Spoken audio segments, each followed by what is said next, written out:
The Book of Job. Chapter 1. There was a man in the land of Uz, whose name was Job. And that man was blameless and upright, and one who feared God and shunned evil. And 7 sons and 3 daughters were born to him. Also his possessions were 7,000 sheep, 3,000 camels, 500 yoke of oxen, 500 female donkeys, and a very large household, so that this man was the greatest of all the people of the East. And his sons would go and feast in their houses, each on his appointed day, and would send and invite their 3 sisters to eat and drink with them.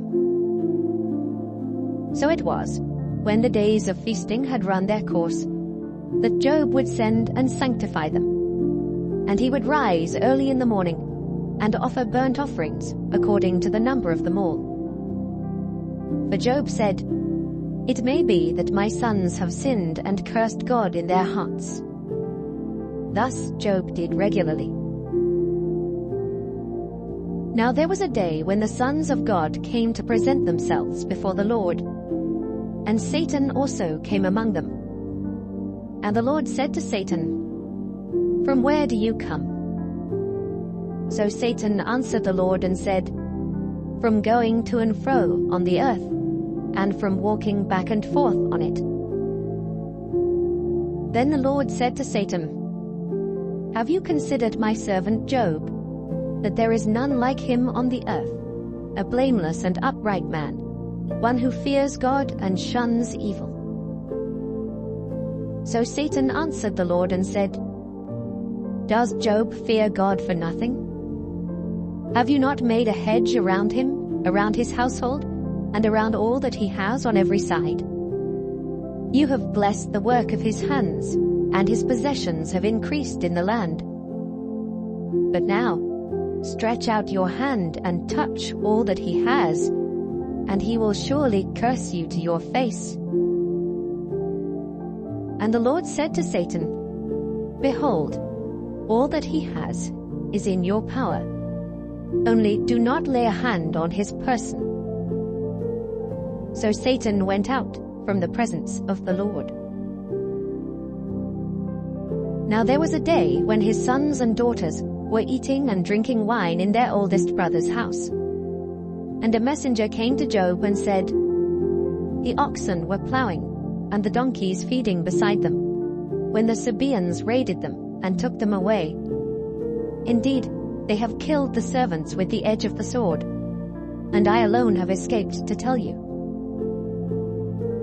While he was still speaking, another also came and said, "The fire of God fell from heaven, and burned up the sheep and the servants, and consumed them, and I alone have escaped to tell you." While he was still speaking, another also came and said, "The Chaldeans formed 3 bands, raided the camels and took them away, yes, and killed the servants with the edge of the sword, and I alone have escaped to tell you." While he was still speaking, another also came and said, "Your sons and daughters were eating and drinking wine in their oldest brother's house, and suddenly a great wind came from across the wilderness, and struck the 4 corners of the house, and it fell on the young people, and they are dead, and I alone have escaped to tell you." Then Job arose, tore his robe, and shaved his head. And he fell to the ground and worshipped. And he said, "Naked I came from my mother's womb, and naked shall I return there. The Lord gave, and the Lord has taken away. Blessed be the name of the Lord." In all this, Job did not sin, nor charge God with wrong. Chapter 2.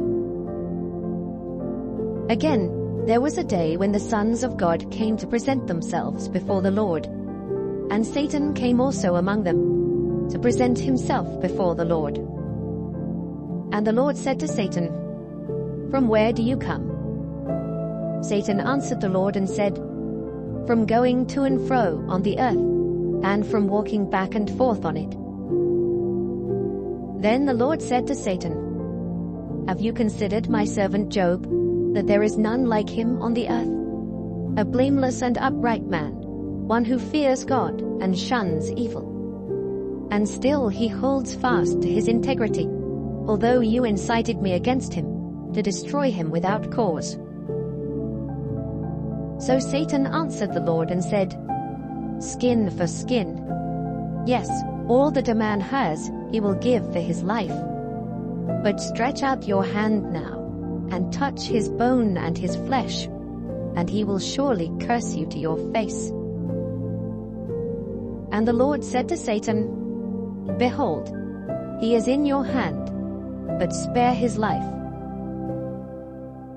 So Satan went out from the presence of the Lord, and struck Job with painful boils from the sole of his foot to the crown of his head. And he took for himself a potsherd with which to scrape himself, while he sat in the midst of the ashes. Then his wife said to him, "Do you still hold fast to your integrity? Curse God and die." But he said to her, "You speak as one of the foolish women speaks. Shall we indeed accept good from God, and shall we not accept adversity?" In all this, Job did not sin with his lips. Now, when Job's 3 friends heard of all this adversity that had come upon him, each one came from his own place.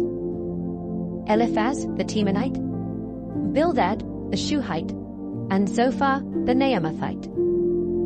But they had made an appointment together to come and mourn with him, and to comfort him.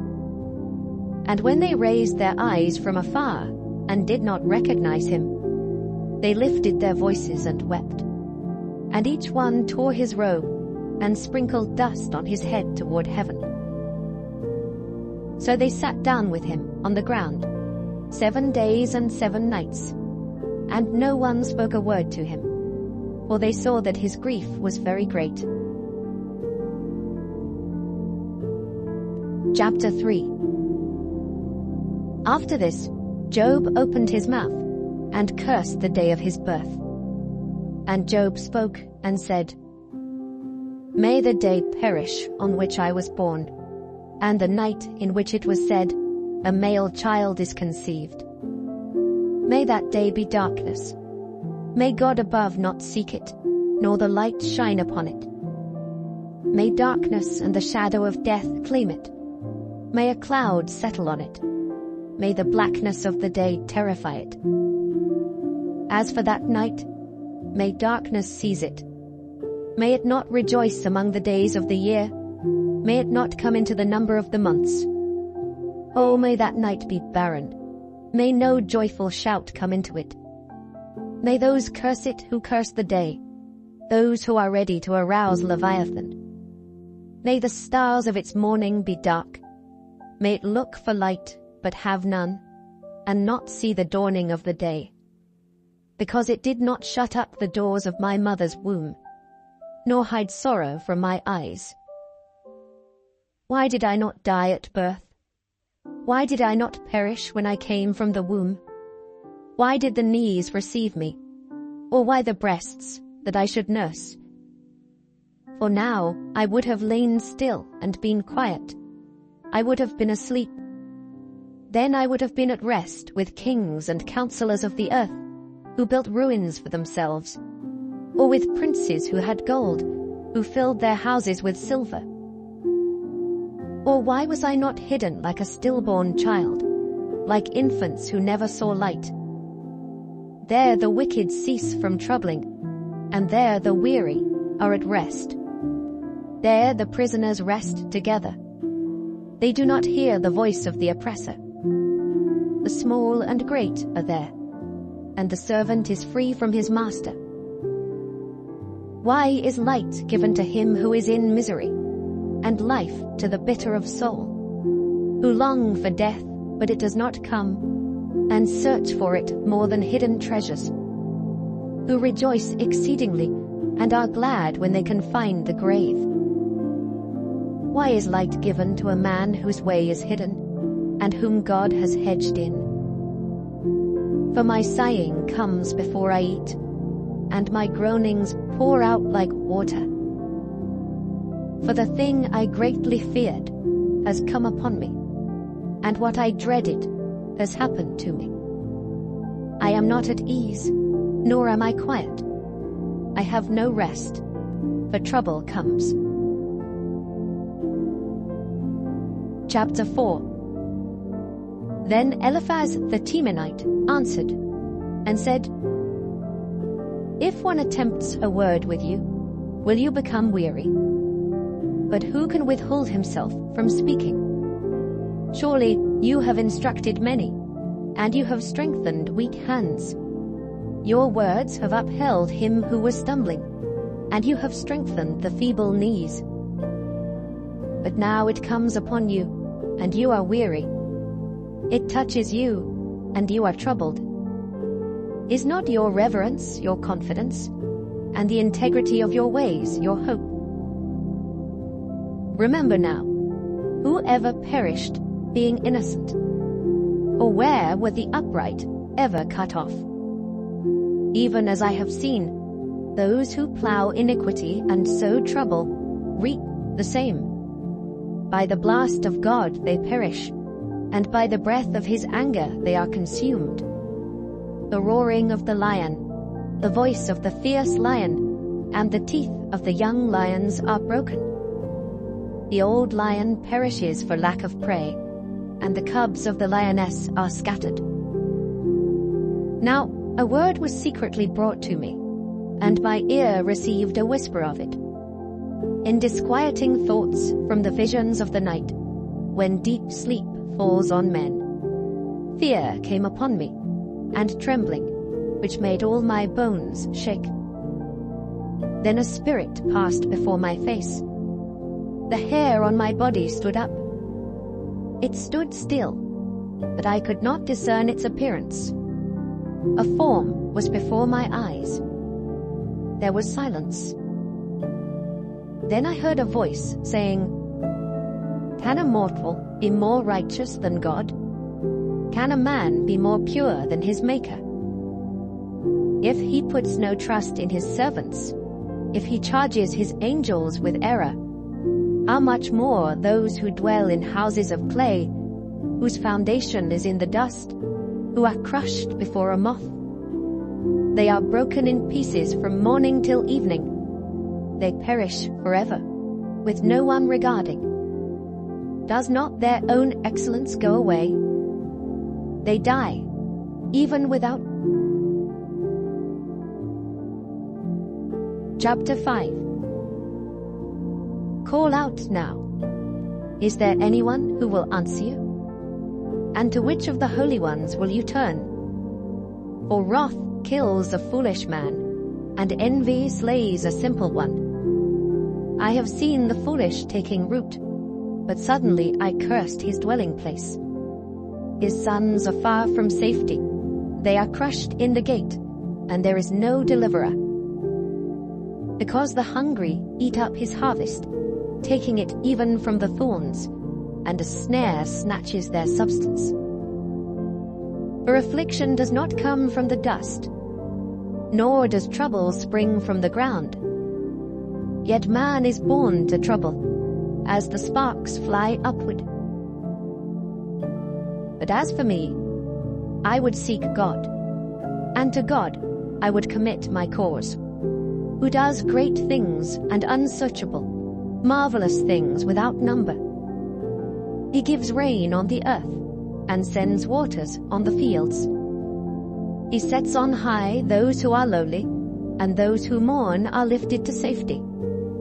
He frustrates the devices of the crafty, so that their hands cannot carry out their plans. He catches the wise in their own craftiness, and the counsel of the cunning comes quickly upon them. They meet with darkness in the daytime, and grope at noontime as in the night. But he saves the needy from the sword, from the mouth of the mighty, and from their hand.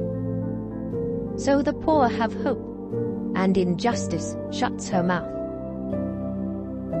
Behold, happy is the man whom God corrects. Therefore do not despise the chastening of the Almighty. For he bruises, but he binds up. He wounds, but his hands make whole. He shall deliver you in 6 troubles. Yes, in 7 no evil shall touch you. In famine he shall redeem you from death, and in war from the power of the sword. You shall be hidden from the scourge of the tongue, and you shall not be afraid of destruction when it comes. You shall laugh at destruction and famine, and you shall not be afraid of the beasts of the earth. For you shall have a covenant with the stones of the field, and the beasts of the field shall be at peace with you. You shall know that your tent is in peace. You shall visit your dwelling and find nothing amiss. You shall also know that your descendants shall be many, and your offspring like the grass of the earth. You shall come to the grave at a full age, as a sheaf of grain ripens in its season. Behold, this we have searched out. It is true. Hear it, and know for yourself. Chapter 6. Then Job answered and said, Oh, that my grief were fully weighed, and my calamity laid with it on the scales. For then it would be heavier than the sand of the sea. Therefore my words have been rash. For the arrows of the Almighty are within me. My spirit drinks in their poison. The terrors of God are arrayed against me. Does the wild donkey bray when it has grass? Or does the ox low over its fodder? Can flavorless food be eaten without salt? Or is there any taste in the white of an egg? My soul refuses to touch them. They are as loathsome food to me. Oh, that I might have my request, that God would grant me the thing that I long for, that it would please God to crush me, that he would loose his hand and cut me off. Then I would still have comfort. Though in anguish I would exult. He will not spare. For I have not concealed the words of the Holy One. What strength do I have that I should hope? And what is my end that I should prolong my life? Is my strength the strength of stones? Or is my flesh bronze? Is my help not within me? And is success driven from me? To him who is afflicted, kindness should be shown by his friend, even though he forsakes the fear of the Almighty. My brothers have dealt deceitfully like a brook, like the streams of the brooks that pass away, which are dark because of the ice, and into which the snow vanishes. When it is warm, they cease to flow. When it is hot, they vanish from their place. The paths of their way turn aside. They go nowhere and perish. The caravans of Tema look. The travelers of Sheba hope for them. They are disappointed because they were confident. They come there and are confused. For now you are nothing. You see terror and are afraid. Did I ever say, bring something to me? Or offer a bribe for me from your wealth? Or deliver me from the enemy's hand? Or redeem me from the hand of oppressors? Teach me and I will hold my tongue. Cause me to understand wherein I have erred. How forceful are right words! But what does your arguing prove? Do you intend to rebuke my words, and the speeches of a desperate one which are as wind? Yes, you overwhelm the fatherless, and you undermine your friend. Now therefore, be pleased to look at me, for I would never lie to your face. Yield now, let there be no injustice. Yes, concede, my righteousness still stands. Is there injustice on my tongue? Cannot my taste discern the unsavory. Chapter 7. Is there not a time of hard service for man on earth? Are not his days also like the days of a hired man? Like a servant who earnestly desires the shade, and like a hired man who eagerly looks for his wages, so I have been allotted months of futility, and wearisome nights have been appointed to me. When I lie down, I say, when shall I arise, and the night be ended? For I have had my fill of tossing till dawn. My flesh is caked with worms and dust. My skin is cracked and breaks out afresh. My days are swifter than a weaver's shuttle, and are spent without hope. Oh, remember that my life is a breath. My eye will never again see good. The eye of him who sees me will see me no more. While your eyes are upon me, I shall no longer be. As the cloud disappears and vanishes away, so he who goes down to the grave does not come up. He shall never return to his house, nor shall his place know him any more. Therefore I will not restrain my mouth. I will speak in the anguish of my spirit. I will complain in the bitterness of my soul. Am I a sea or a sea serpent that you set a guard over me? When I say, my bed will comfort me, my couch will ease my complaint, then you scare me with dreams and terrify me with visions, so that my soul chooses strangling and death rather than my body. I loathe my life. I would not live forever. Let me alone, for my days are but a breath. What is man, that you should exalt him, that you should set your heart on him, that you should visit him every morning and test him every moment? How long? Will you not look away from me, and let me alone till I swallow my saliva? Have I sinned? What have I done to you, O watcher of men? Why have you set me as your target, so that I am a burden to myself? Why then do you not pardon my transgression, and take away my iniquity?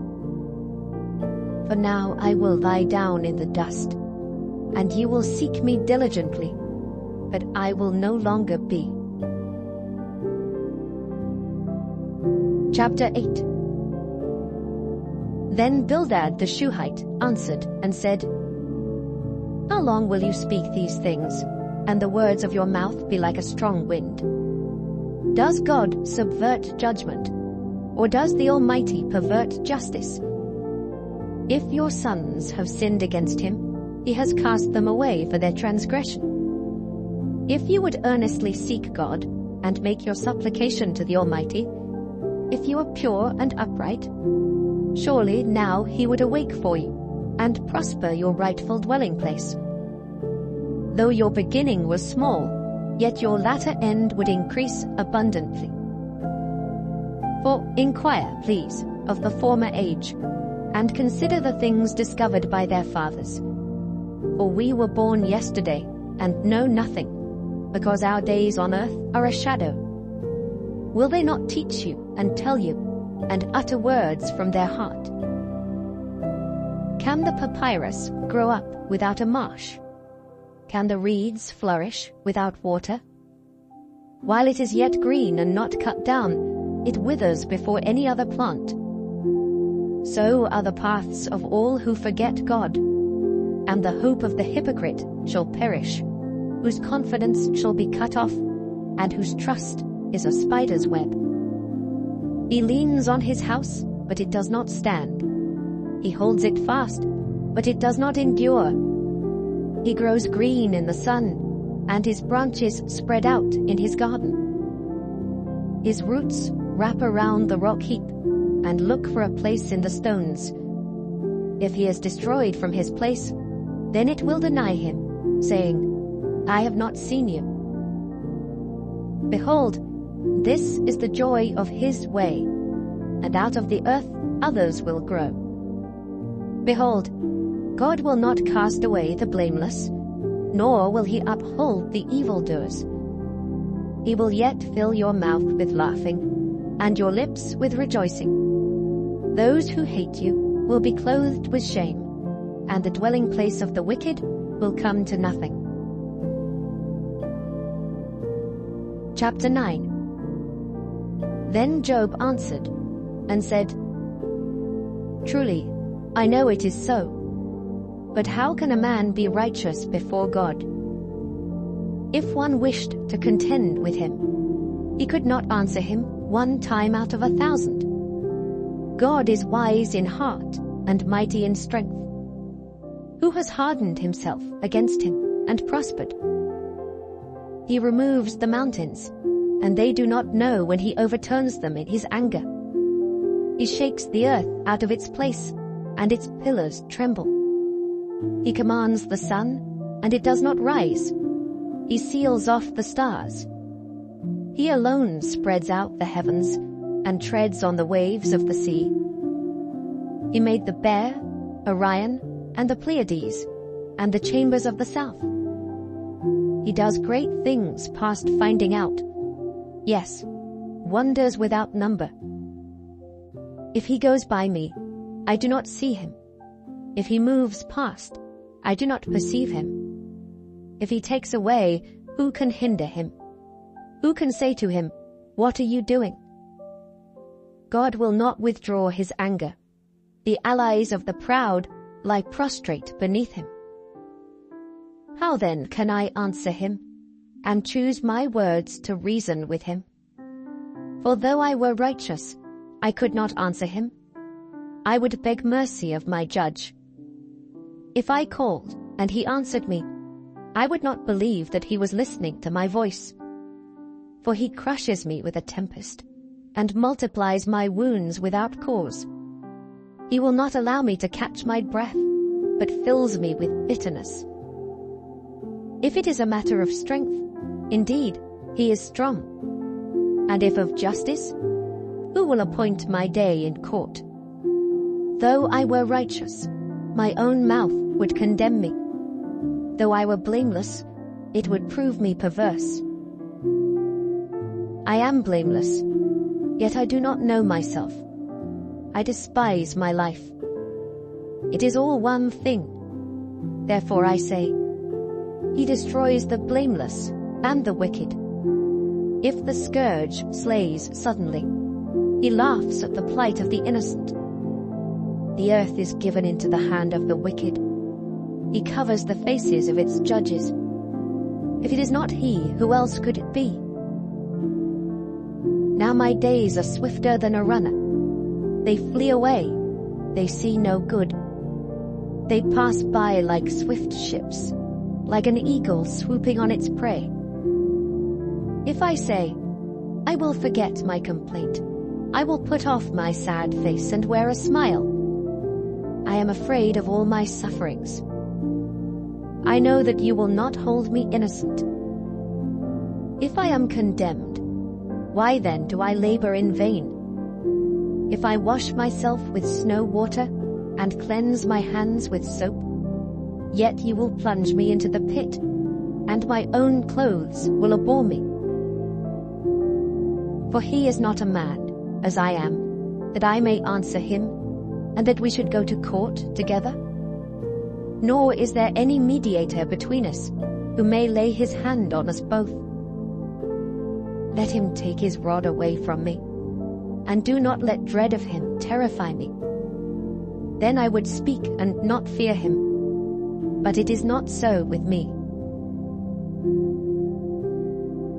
Chapter 10. My soul loathes my life. I will give free course to my complaint. I will speak in the bitterness of my soul. I will say to God, do not condemn me. Show me why you contend with me. Does it seem good to you that you should oppress, that you should despise the work of your hands, and smile on the counsel of the wicked? Do you have eyes of flesh, or do you see as man sees? Are your days like the days of a mortal man? Are your years like the days of a mighty man, that you should seek for my iniquity and search out my sin? Although you know that I am not wicked, and there is no one who can deliver from your hand, your hands have made me and fashioned me, an intricate unity. Yet you would destroy me. Remember, I pray, that you have made me like clay, and will you turn me into dust again? Did you not pour me out like milk, and curdle me like cheese, clothe me with skin and flesh, and knit me together with bones and sinews? You have granted me life and favor, and your care has preserved my spirit. And these things you have hidden in your heart. I know that this was with you. If I sin, then you mark me, and will not acquit me of my iniquity. If I am wicked, woe to me. Even if I am righteous, I cannot lift up my head. I am full of disgrace. See my misery. If my head is exalted, you hunt me like a fierce lion. And again you show yourself awesome against me. You renew your witnesses against me, and increase your indignation toward me. Changes and war are ever with me. Why then have you brought me out of the womb? Oh, that I had perished, and no eye had seen me. I would have been as though I had not been. I would have been carried from the womb to the grave. Are not my days few? Cease. Leave me alone, that I may take a little comfort, before I go to the place from which I shall not return, to the land of darkness and the shadow of death, a land as dark as darkness itself, as the shadow of death, without any order, where even the light is like darkness. Chapter 11. Then Zophar the Naamathite answered, and said, Should not the multitude of words be answered? And should a man full of talk be vindicated? Should your empty talk make men hold their peace? And when you mock, should no one rebuke you? For you have said, My doctrine is pure, and I am clean in your eyes. But oh, that God would speak and open his lips against you, that he would show you the secrets of wisdom, for they would double your prudence. Know therefore that God exacts from you less than your iniquity deserves. Can you search out the deep things of God? Can you find out the limits of the Almighty? They are higher than heaven. What can you do? Deeper than Sheol. What can you know? Their measure is longer than the earth, and broader than the sea. If he passes by, imprisons and gathers to judgment, then who can hinder him? For he knows deceitful men. He sees wickedness also. Will he not then consider it? For an empty-headed man will be wise, when a wild donkey's colt is born a man. If you would prepare your heart and stretch out your hands toward him, if iniquity were in your hand and you put it far away, and would not let wickedness dwell in your tents, then surely you could lift up your face without spot. Yes, you could be steadfast and not fear, because you would forget your misery and remember it as waters that have passed away, and your life would be brighter than noonday. Though you were dark, you would be like the morning, and you would be secure, because there is hope. Yes, you would dig around you and take your rest in safety. You would also lie down, and no one would make you afraid. Yes, many would court your favor. But the eyes of the wicked will fail, and they shall not escape, and their hope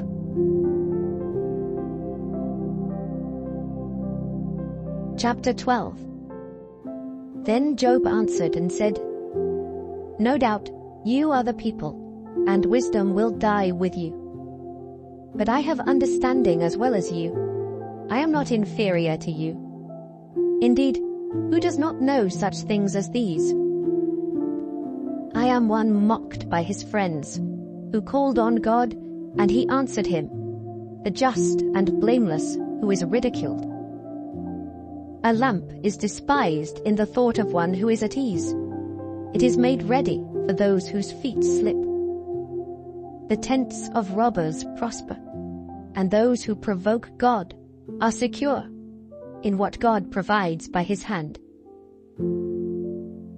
But now ask the beasts, and they will teach you, and the birds of the air, and they will tell you. Or speak to the earth, and it will teach you, and the fish of the sea will explain to you. Who among all these does not know that the hand of the Lord has done this? In whose hand is the life of every living thing, and the breath of all mankind? Does not the ear test words, and the mouth taste its food?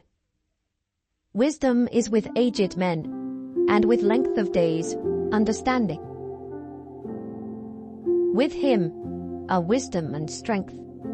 He has counsel and understanding. If he breaks a thing down, it cannot be rebuilt. If he imprisons a man, there can be no release.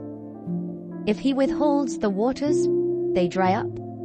If he sends them out, they overwhelm the earth. With him are strength and prudence.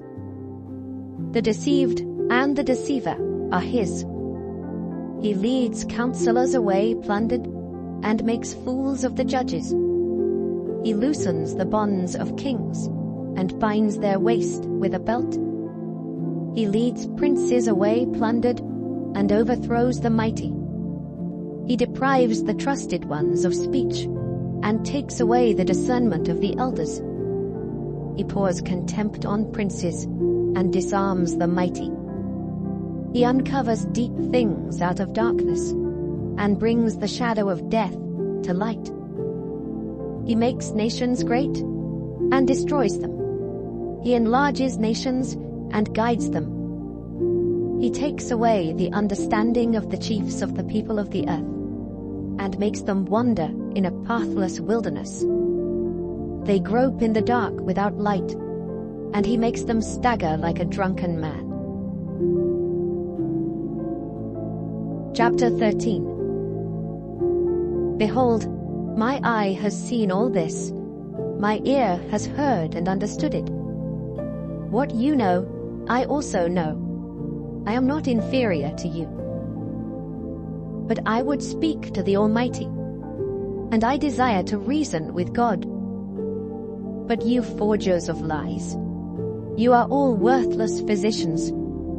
Oh, that you would be silent, and it would be your wisdom.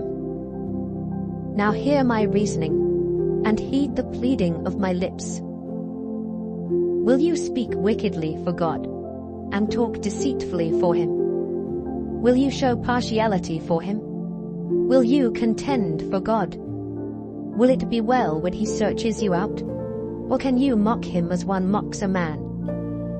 He will surely rebuke you, if you secretly show partiality. Will not his excellence make you afraid, and the dread of him fall upon you? Your platitudes are proverbs of ashes. Your defenses are defenses of clay.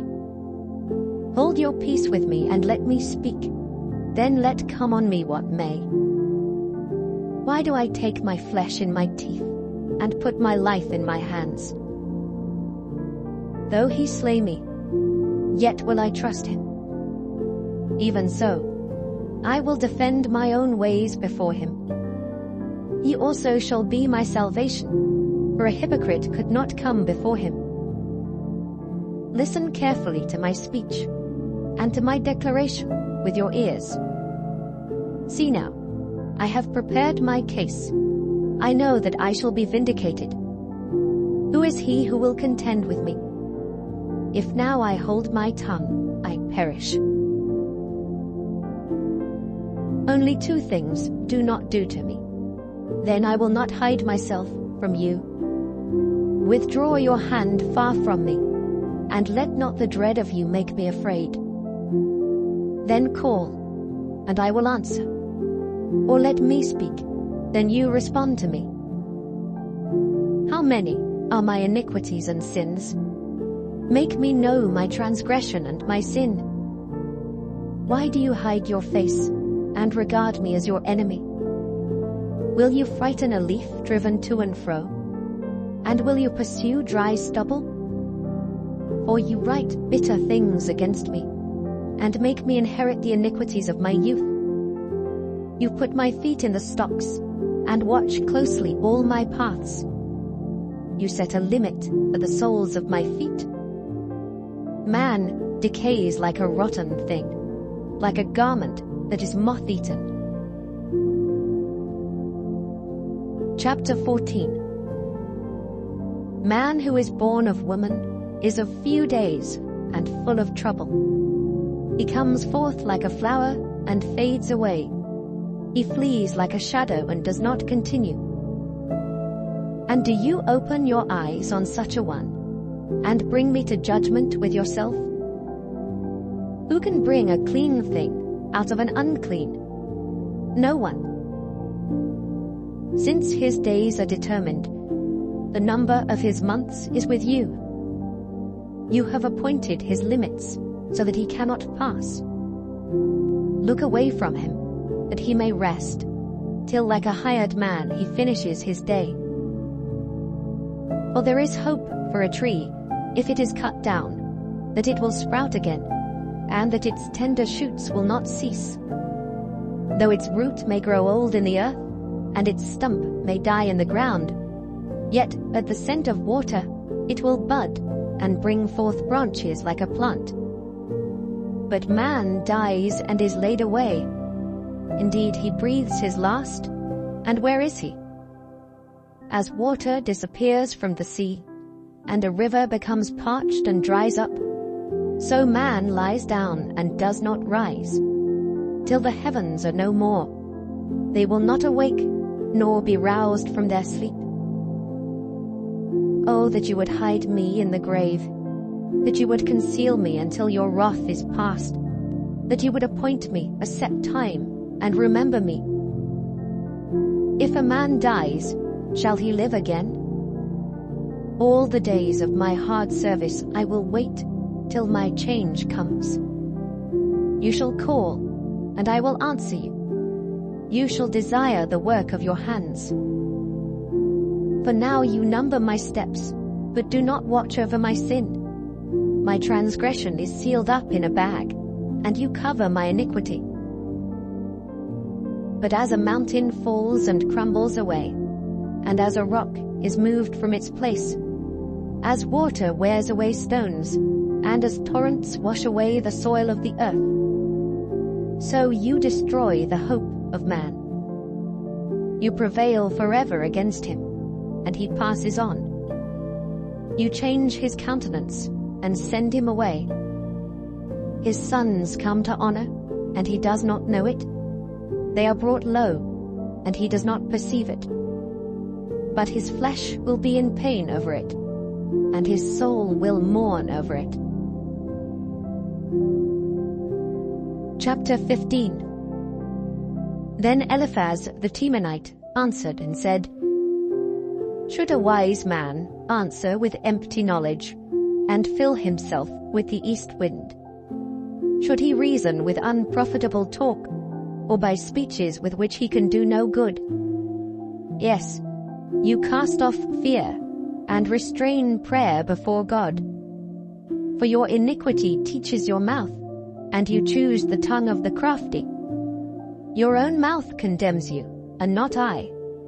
Yes, your own lips testify against you. Are you the first man who was born? Or were you made before the hills? Have you heard the counsel of God? Do you limit wisdom to yourself? What do you know that we do not know? What do you understand that is not in us? Both the gray-haired and the aged are among us, much older than your father. Are the consolations of God too small for you? and the word spoken gently with you? Why does your heart carry you away? And what do your eyes wink at, that you turn your spirit against God, and let such words go out of your mouth? What is man, that he could be pure? And he who is born of a woman, that he could be righteous?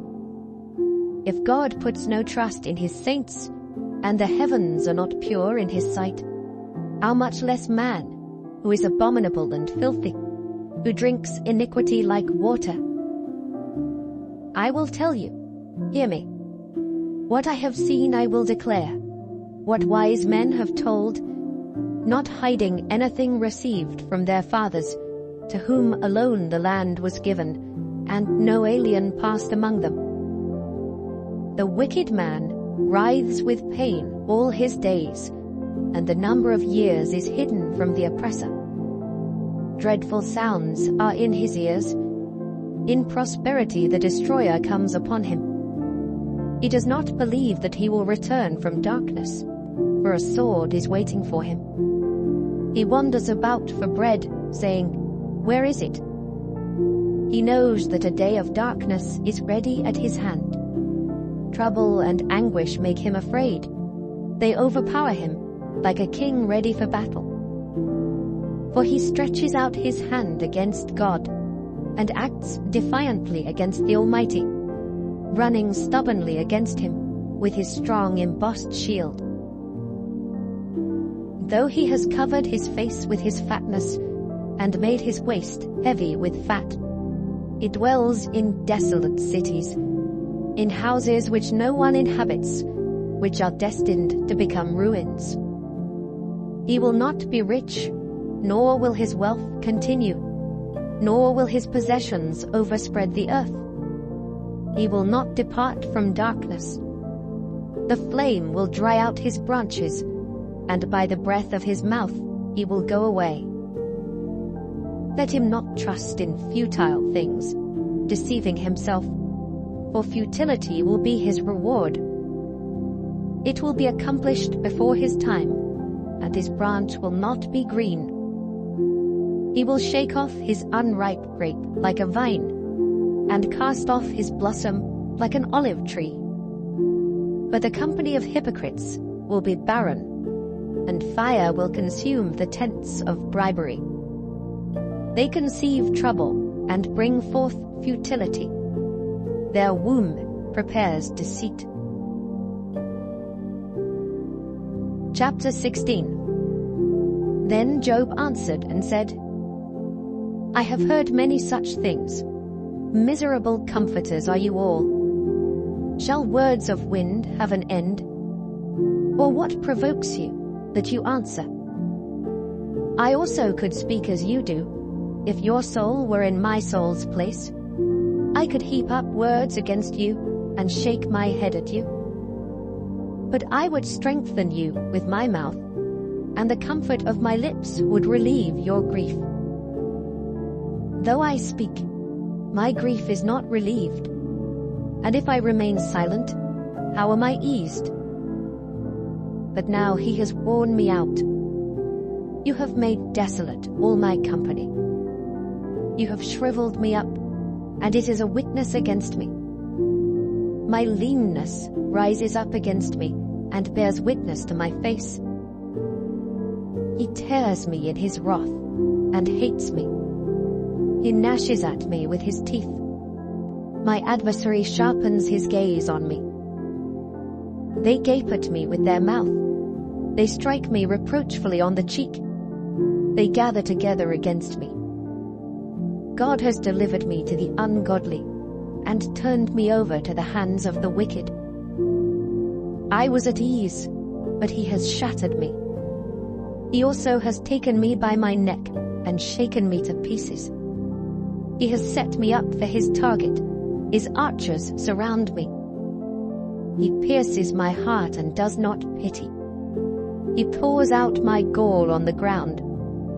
He breaks me with wound upon wound. He runs at me like a warrior.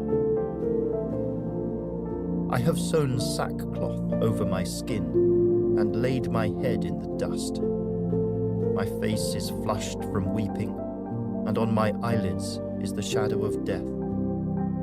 Although no violence is in my hands, and my prayer is pure. O earth, do not cover my blood, and let my cry have no resting place. Surely even now my witness is in heaven, and my evidence is on high. My friends scorn me. My eyes pour out tears to God. Oh, that one might plead for a man with God, as a man pleads for his neighbor. For when a few years are finished, I shall go the way. Chapter 17. My spirit is broken. My days are extinguished. The grave is ready for me. Are not mockers with me? And does not my eye dwell on their provocation? Now put down a pledge for me with yourself. Who is he who will shake hands with me? For you have hidden their heart from understanding. Therefore you will not exalt them. He who speaks flattery to his friends, even the eyes of his children will fail. But he has made me a byword of the people, and I have become one in whose face men spit. My eye has also grown dim because of sorrow, and all my members are like shadows. Upright men are astonished at this, and the innocent stirs himself up against the hypocrite. Yet the righteous will hold to his way, and he who has clean hands will be stronger and stronger. But please, come back again, all of you, for I shall not find one wise man among you. My days are past, my purposes are broken off, even the thoughts of my heart. They change the night into day. The light is near, they say, in the face of darkness.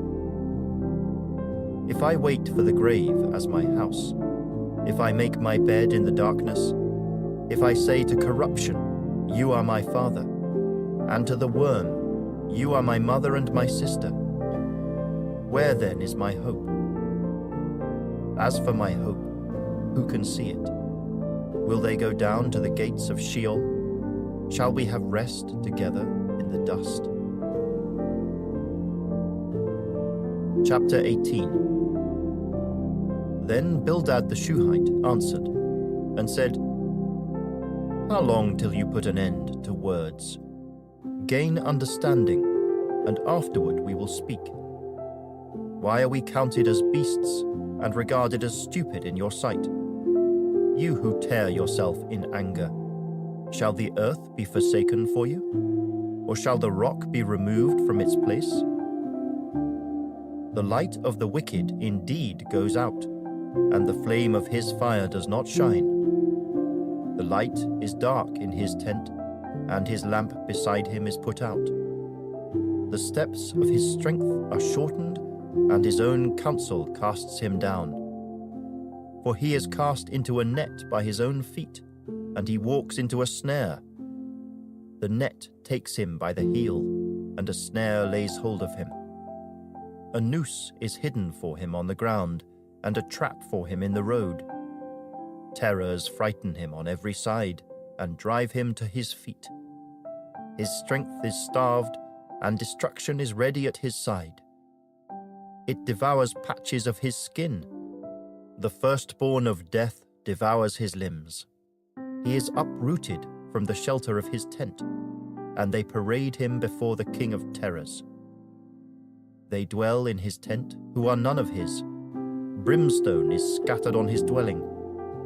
His roots are dried out below, and his branch withers above. The memory of him perishes from the earth, and he has no name among the renowned. He is driven from light into darkness, and chased out of the world. He has neither son nor posterity among his people, nor any remaining in his dwellings. Those in the west are astonished at his day, as those in the east are frightened. Surely such are the dwellings of the wicked, and this is the place of him who does not know God.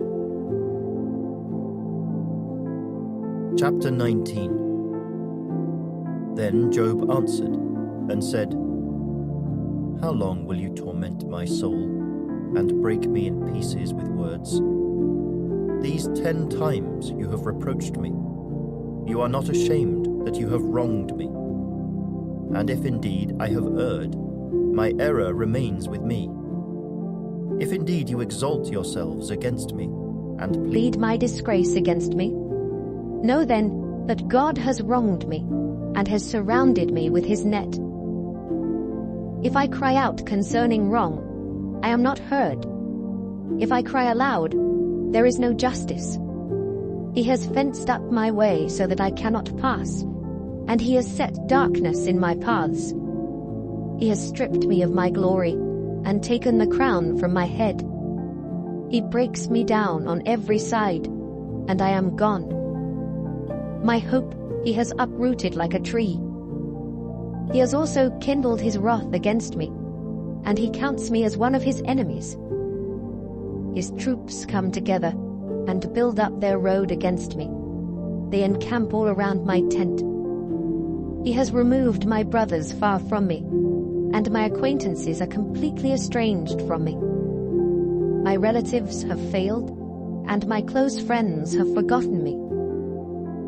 Those who dwell in my house and my maidservants count me as a stranger. I am an alien in their sight. I call my servant, but he gives no answer. I beg him with my mouth.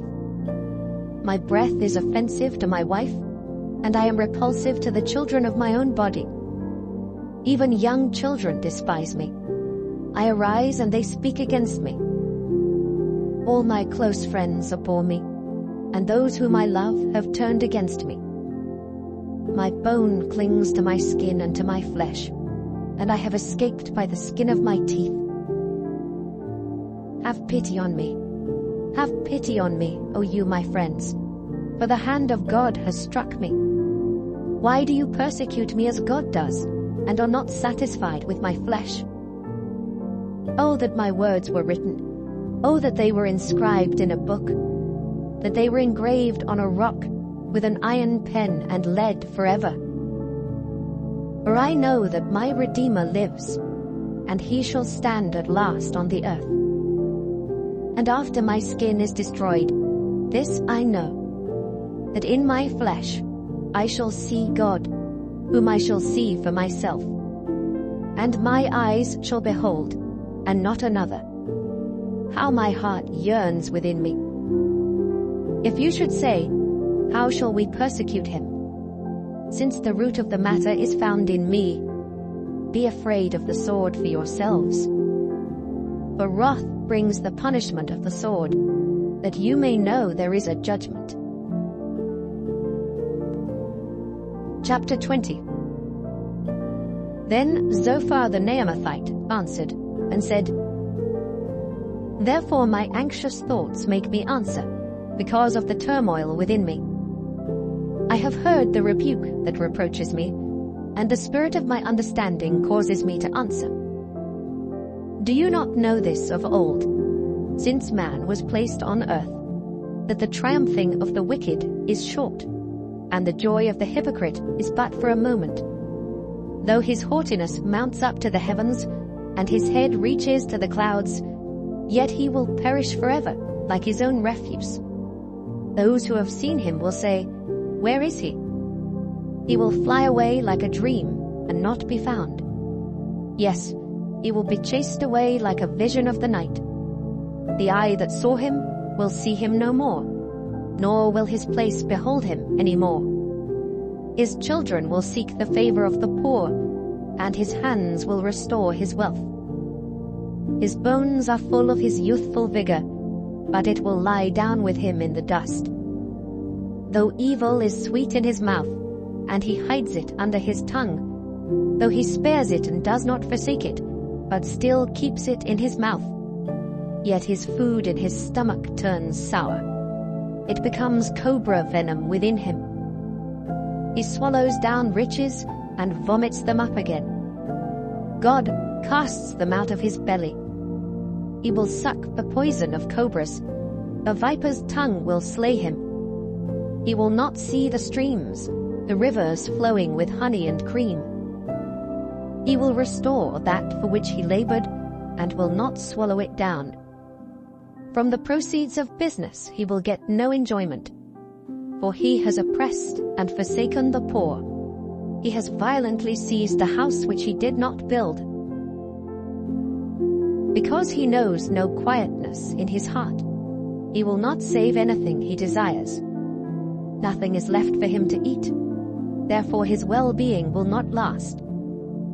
In his self-sufficiency, he will be in distress. Every hand of misery will come against him.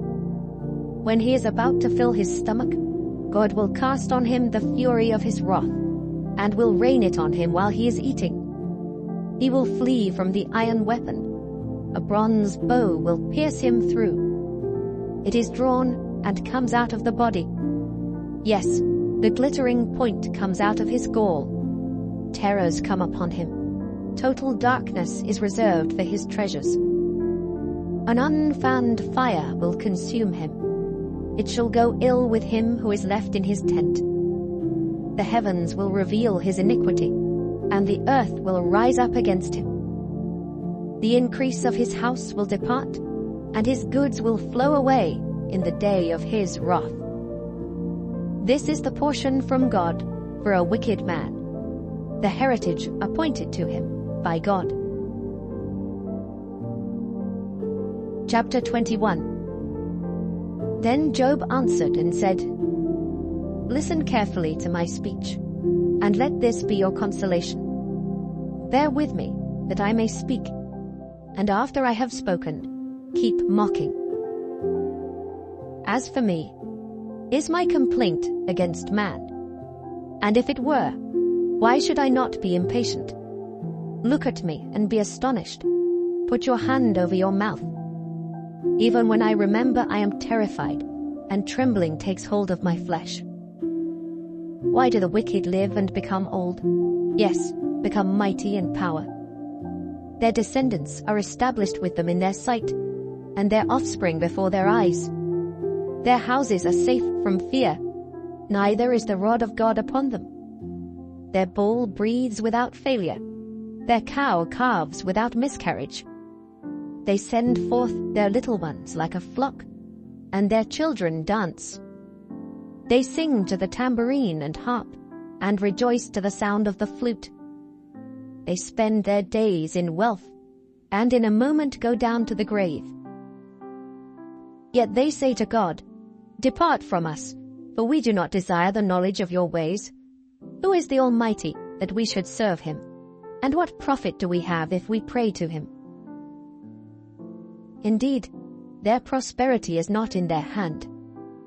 The counsel of the wicked is far from me. How often is the lamp of the wicked put out?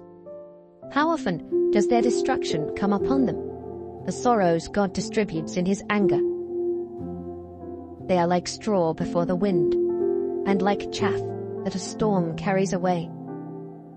They say, God lays up one's iniquity for his children. Let him recompense him, that he may know it. Let his eyes see his destruction, and let him drink of the wrath of the Almighty. For what does he care about his household after him, when the number of his months is cut in half? Can anyone teach God knowledge, since he judges those on high? One dies in his full strength, being wholly at ease and secure. His pails are full of milk, and the marrow of his bones is moist. Another man dies in the bitterness of his soul, never having eaten with pleasure. They lie down alike in the dust, and worms cover them. Look, I know your thoughts, and the schemes with which you would wrong me. For you say, Where is the house of the prince? And where is the tent, the dwelling place of the wicked? Have you not asked those who travel the road, and do you not know their signs? For the wicked are reserved for the day of doom. They shall be brought out on the day of wrath. Who condemns his way to his face? And who repays him for what he has done? Yet he shall be brought to the grave, and a vigil kept over the tomb. The clods of the valley shall be sweet to him. Everyone shall follow him, as countless have gone before him. How then can you comfort me with empty words, since falsehood remains in your answers? Chapter 22. Then Eliphaz the Temanite answered and said, Can a man be profitable to God, though he who is wise may be profitable to himself?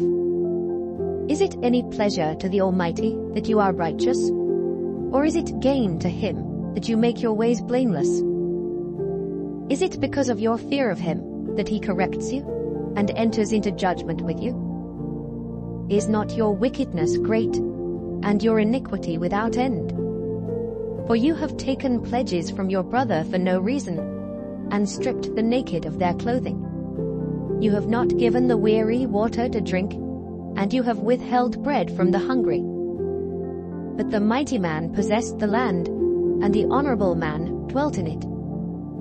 You have sent widows away empty, and the strength of the fatherless was crushed. Therefore snares are all around you, and sudden fear troubles you, or darkness, so that you cannot see, and an abundance of water covers you. Is not God in the height of heaven? And see the highest stars, how lofty they are. And you say, What does God know? Can he judge through the deep darkness? Thick clouds cover him so that he cannot see, and he walks above the circle of heaven. Will you keep to the old way, which wicked men have trod, who were cut down before their time, whose foundations were swept away by a flood? They said to God, Depart from us. What can the Almighty do to them? Yet he filled their houses with good things. But the counsel of the wicked is far from me. The righteous see it, and are glad, and the innocent laugh at them. Surely our adversaries are cut down, and the fire consumes their remnant. Now, acquaint yourself with him, and be at peace. Thereby good will come to you. Receive, please, instruction from his mouth, and lay up his words in your heart. If you return to the Almighty, you will be built up. You will remove iniquity far from your tents. Then you will lay your gold in the dust, and the gold of Ophir among the stones of the brooks. Yes, the Almighty will be your gold and your precious silver. But then you will have your delight in the Almighty, and lift up your face to God.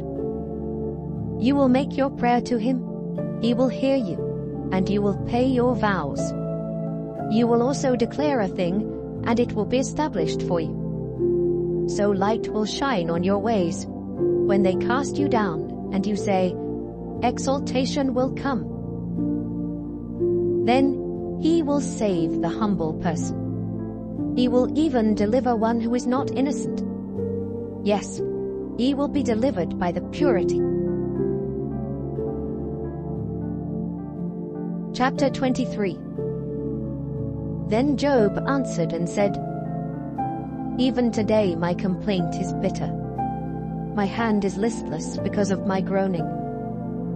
Oh, that I knew where I might find him, that I might come to his seat. I would present my case before him, and fill my mouth with arguments. I would know the words which he would answer me, and understand what he would say to me. Would he contend with me in his great power? No, but he would take note of me. There the upright could reason with him, and I would be delivered forever from my judge. Look, I go forward, but he is not there, and backward, but I cannot perceive him. When he works on the left hand, I cannot behold him. When he turns to the right hand, I cannot see him. But he knows the way that I take. When he has tested me, I shall come forth as gold, My foot has held fast to his steps. I have kept his way and not turned aside. I have not departed from the commandment of his lips. I have treasured the words of his mouth more than my necessary food. But he is unique, and who can make him change? And whatever his soul desires, that he does. For he performs what is appointed for me, and many such things are with him. Therefore, I am terrified at his presence. When I consider this, I am afraid of him. For God made my heart weak, and the Almighty terrifies me. Because I was not cut off from the presence of darkness, and he did not hide deep darkness from. Chapter 24. Since times are not hidden from the Almighty, why do those who know him see not his days? Some remove landmarks. They seize flocks violently and feed on them. They drive away the donkey of the fatherless. They take the widow's ox as a pledge. They push the needy off the road. All the poor of the land are forced to hide. Indeed, like wild donkeys in the desert, they go out to their work, searching for food.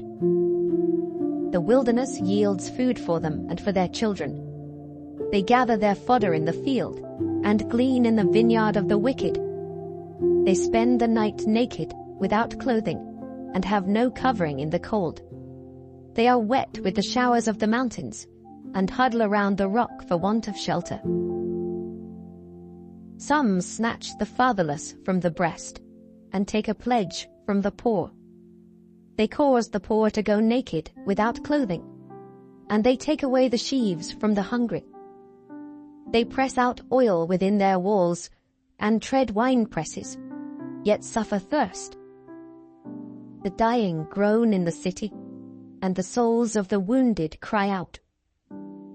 Yet God does not charge them with wrong. There are those who rebel against the light. They do not know its ways, nor abide in its paths. The murderer rises with the light. He kills the poor and needy, and in the night he is like a thief. The eye of the adulterer waits for the twilight, saying, "No eye will see me," and he disguises his face. In the dark they break into houses which they marked for themselves in the daytime. They do not know the light, for the morning is the same to them as the shadow of death. If someone recognizes them, they are in the terrors of the shadow of death. They should be swift on the face of the waters. Their portion should be cursed in the earth, so that no one would turn into the way of their vineyards. As drought and heat consume the snow waters, so the grave consumes those who have sinned. The womb should forget him. The worm should feed sweetly on him. He should be remembered no more, and wickedness should be broken like a tree. For he preys on the barren who do not bear, and does no good for the widow. But God draws the mighty away with his power. He rises up, but no man is sure of life. He gives them security, and they rely on it. Yet his eyes are on their ways. They are exalted for a little while, then they are gone. They are brought low. They are taken out of the way like all others. They dry out like the heads of grain. Now if it is not so, who will prove me a liar and make my speech worth nothing? Chapter 25. Then Bildad the Shuhite answered and said, "Dominion and fear belong to him. He makes peace in his high places. Is there any number to his armies? Upon whom does his light not rise? How then can man be righteous before God? Or how can he be pure who is born of a woman? If even the moon does not shine, and the stars are not pure in his sight, how much less man, who is a maggot, and a son of man, who is a worm? Chapter 26. But Job answered and said, How have you helped him who is without power? How have you saved the arm that has no strength? How have you counseled one who has no wisdom? And how have you declared sound advice to many? To whom have you uttered words? And whose spirit came from you? The dead tremble, those under the waters and those inhabiting them. Sheol is naked before him, and destruction has no covering. He stretches out the north over empty space. He hangs the earth on nothing. He binds up the water in his thick clouds, yet the clouds are not broken under it. He covers the face of his throne and spreads his cloud over it. He drew a circular horizon on the face of the waters, at the boundary of light and darkness. The pillars of heaven tremble and are astonished at his rebuke. He stirs up the sea with his power, and by his understanding he breaks up the storm. By his spirit he adorned the heavens. His hand pierced the fleeing serpent. Indeed, these are the mere edges of his ways, and how small a whisper we hear of him. But the thunder of his power, who can understand? Chapter 27. Moreover, Job continued his discourse, and said, As God lives, who has taken away my justice, and the Almighty, who has made my soul bitter, as long as my breath is in me, and the breath of God in my nostrils, my lips will not speak wickedness, nor my tongue utter deceit. Far be it from me that I should say you are right. Till I die, I will not put away my integrity from me. My righteousness I hold fast, and will not let it go. My heart shall not reproach me as long as I live. May my enemy be like the wicked, and he who rises up against me like the unrighteous. For what is the hope of the hypocrite, though he may gain much, if God takes away his life?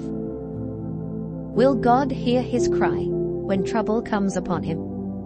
Will he delight himself in the Almighty? Will he always call on God? I will teach you about the hand of God. What is with the Almighty I will not conceal. Surely all of you have seen it. Why then do you behave with complete nonsense? This is the portion of a wicked man with God, and the heritage of oppressors, received from the Almighty. If his children are multiplied, it is for the sword, and his offspring shall not be satisfied with bread. Those who survive him shall be buried in death, and their widows shall not weep. Though he heaps up silver like dust, and piles up clothing like clay, he may pile it up, but the just will wear it, and the innocent will divide the silver. He builds his house like a moth, like a booth which a watchman makes. The rich man will lie down but not be gathered up. He opens his eyes, and he is no more. Terrors overtake him like a flood. A tempest steals him away in the night. The east wind carries him away, and he is gone. It sweeps him out of his place. It hurls against him and does not spare. He flees desperately from its power.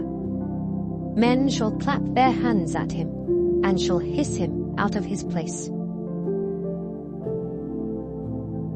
Chapter 28. Surely there is a mine for silver, and a place where gold is refined. Iron is taken from the earth, and copper is smelted from ore.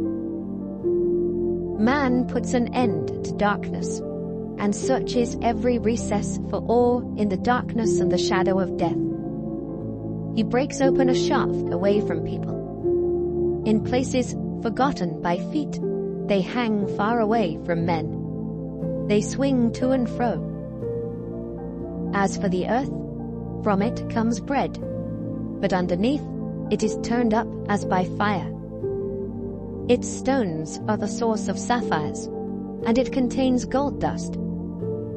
That path no bird knows, nor has the falcon's eye seen it. The proud lions have not trodden it, nor has the fierce lion passed over it. He puts his hand on the flint. He overturns the mountains at the roots.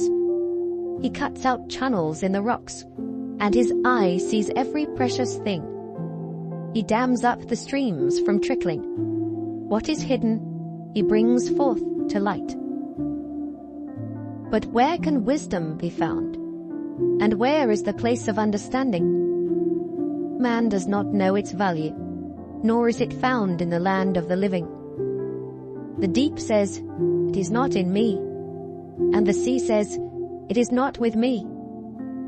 It cannot be purchased for gold, nor can silver be weighed for its price. It cannot be valued in the gold of Ophir, in precious onyx or sapphire. Neither gold nor crystal can equal it, nor can it be exchanged for jewelry of fine gold. No mention shall be made of coral or quartz, for the price of wisdom is above rubies. The topaz of Ethiopia cannot equal it, nor can it be valued in pure gold. From where then does wisdom come? And where is the place of understanding?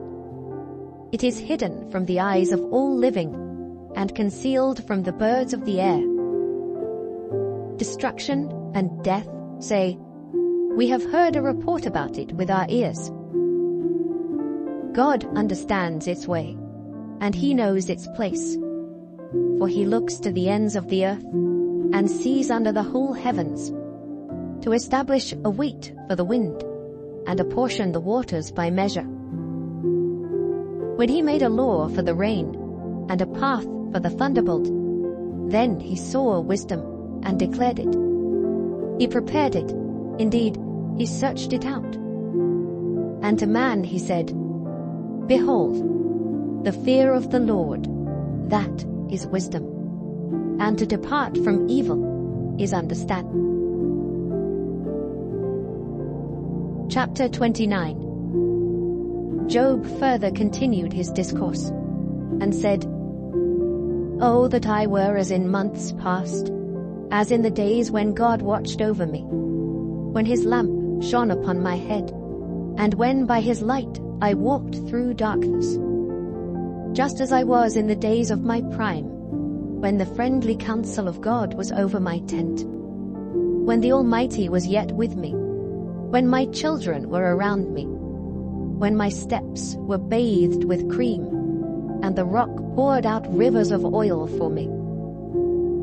When I went out to the gate by the city, when I took my seat in the open square, the young men saw me and hid, and the aged arose and stood. The princes refrained from talking, and put their hand on their mouth. The voice of nobles was hushed, and their tongue stuck to the roof of their mouth. When the ear heard, then it blessed me. When the eye saw, then it approved me. Because I delivered the poor who cried out, the fatherless, and the one who had no helper. The blessing of a perishing man came upon me, and I caused the widow's heart to sing for joy. I put on righteousness, and it clothed me. My justice was like a robe and a turban. I was eyes to the blind, and I was feet to the lame. I was a father to the poor, and I searched out the case that I did not know. I broke the fangs of the wicked, and plucked the victim from his teeth. Then I said, I shall die in my nest, and multiply my days as the sand. My root is spread out to the waters, and the dew lies all night on my branch. My glory is fresh within me, and my bow is renewed in my hand. Men listened to me and waited, and kept silence for my counsel. After my words they did not speak again, and my speech settled on them as dew. They waited for me as for the rain, and they opened their mouth wide as for the spring rain. If I mocked at them, they did not believe it, and the light of my countenance they did not cast down. I chose the way for them, and sat as chief. So I dwelt as a king in the army, as one who comforts mourners. Chapter 30. But now they mock at me, men younger than I, whose fathers I disdained to put with the dogs of my flock. Indeed, what profit is the strength of their hands to me? Their vigor has perished. They are gaunt from want and famine, fleeing late to the wilderness, desolate and waste, who pluck mallow by the bushes and broom tree roots for their food. They were driven out from among men. They shouted at them as at a thief. They had to live in the clefts of the valleys, in caves of the earth and the rocks. Among the bushes they brayed, under the nettles they nestled. They were sons of fools, yes, sons of vile men. They were scourged from the land. And now I am their taunting song. Yes, I am their byword. They abhor me. They keep far from me. They do not hesitate to spit in my face. Because he has loosed my bowstring and afflicted me, they have cast off restraint before me. At my right hand the rabble arises. They push away my feet, and they raise against me their ways of destruction. They break up my path. They promote my calamity. They have no helper. They come as broad breakers. Under the ruinous storm they roll along. Terrors are turned upon me. They pursue my honor as the wind, and my prosperity has passed like a cloud. And now my soul is poured out because of my plight. The days of affliction take hold of me. My bones are pierced in me at night, and my gnawing pains take no rest. By great force my garment is disfigured. It binds me about as the collar of my coat. He has cast me into the mire, and I have become like dust and ashes. I cry out to you, but you do not answer me. I stand up, and you regard me. But you have become cruel to me. With the strength of your hand you oppose me. You lift me up to the wind and cause me to ride on it. You spoil my success. For I know that you will bring me to death, and to the house appointed for all living. Surely he would not stretch out his hand against a heap of ruins, if they cry out when he destroys it. Have I not wept for him who was in trouble? Has not my soul grieved for the poor? But when I looked for good, evil came to me. And when I waited for light, then came darkness. My heart is in turmoil and cannot rest. Days of affliction confront me. I go about mourning, but not in the sun. I stand up in the assembly and cry out for help. I am a brother of jackals and a companion of ostriches. My skin grows black and falls from me. My bones burn with fever. My harp is turned to mourning, and my flute to the voice of those who weep. Chapter 31. I have made a covenant with my eyes. Why then should I look upon a young woman? For what is the allotment of God from above, and the inheritance of the Almighty from on high? Is it not destruction for the wicked, and disaster for the workers of iniquity? Does he not see my ways, and count all my steps? If I have walked with falsehood, or if my foot has hastened to deceit, let me be weighed on honest scales, that God may know my integrity. If my step has turned from the way, or my heart walked after my eyes, or if any spot adheres to my hands, then let me sow, and another eat. Yes, let my harvest be rooted out. If my heart has been enticed by a woman, or if I have lurked at my neighbor's door, then let my wife grind for another, and let others bow down over her. For that would be wickedness. Yes, it would be iniquity deserving of judgment. For that would be a fire that consumes to destruction, and would root out all my increase. If I have despised the cause of my male or female servant, when they complained against me, what then shall I do when God rises up? When he punishes, how shall I answer him?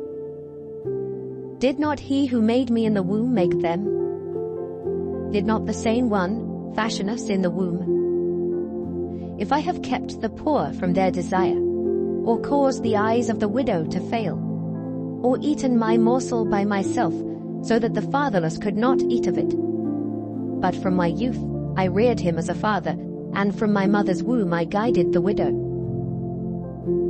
If I have seen anyone perish for lack of clothing, or any poor man without covering, if his heart has not blessed me, and if he was not warmed with the fleece of my sheep, if I have raised my hand against the fatherless, when I saw I had help in the gate, then let my arm fall from my shoulder, let my arm be torn from the socket.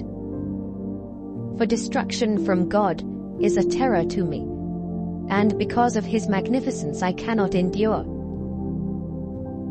If I have made gold my hope, or said to fine gold, you are my confidence, if I have rejoiced because my wealth was great, and because my hand had gained much, if I have observed the sun when it shines, or the moon moving in brightness, so that my heart has been secretly enticed, and my mouth has kissed my hand, this also would be an iniquity deserving of judgment, for I would have denied God who is above. If I have rejoiced at the destruction of him who hated me, or lifted myself up when evil found him, indeed I have not allowed my mouth to sin by asking for a curse on his soul. If the men of my tent have not said, who is there that has not been satisfied with his meat? But no sojourner had to lodge in the street, for I have opened my doors to the traveler. If I have covered my transgressions as Adam, by hiding my iniquity in my bosom, because I feared the great multitude, and dreaded the contempt of families, so that I kept silence, and did not go out of the door. Oh, that I had one to hear me. Here is my mark. Oh, that the Almighty would answer me, that my prosecutor had written a book. Surely I would carry it on my shoulder, and bind it on me like a crown. I would declare to him the number of my steps. Like a prince I would approach him.